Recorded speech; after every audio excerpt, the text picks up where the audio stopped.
Another 1,100 emails from Clinton campaign chairman John Podesta released by WikiLeaks.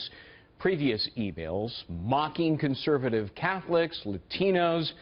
Now they're taking aim at Ben Jealous. He's the former head of the NAACP. Ed Henry is live in Washington with more on this. Ed, what's the latest on this particular email criticizing Ben Jealous, again, a very prominent Bernie Sanders supporter? Correct.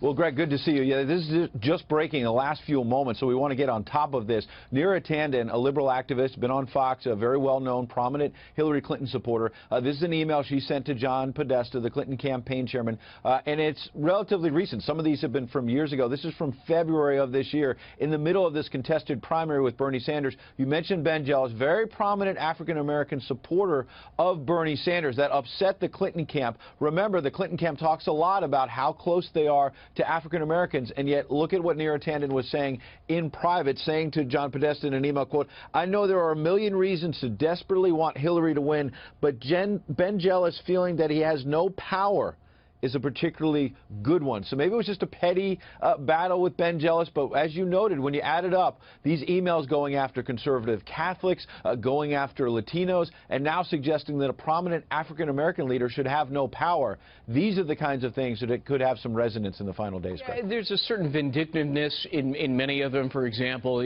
calling the mayor of New York, Bill de Blasio, a terrorist because he wasn't terribly forthcoming with an endorsement. But Ed, some of those emails are really adding evidence to Bernie Sanders' concerns that, the primaries were rigged against him, right? Correct, and also adding to the notion, maybe more importantly, that Hillary Clinton and her aides looked the American people in the eye and said that the primary process was not rigged, that the DNC was neutral, that they were fighting it out fair and square with Bernie Sanders. And yet there's this email from late last year that shows Robbie Mook, the campaign manager for Clinton, talking to John Podesta, the campaign chairman, about how they need to move up the date of the Illinois primary, that somehow that will help Hillary Clinton. And look at what they say in private here, that if they move it back to April or May, a bonus of 10% extra delegates if they move it to April, and 20% if they move it to May from March, as if these are delegates that the Clinton camp has already gotten and can start divvying out to party officials in Illinois. And then there's a second one saying about the Illinois officials, quote,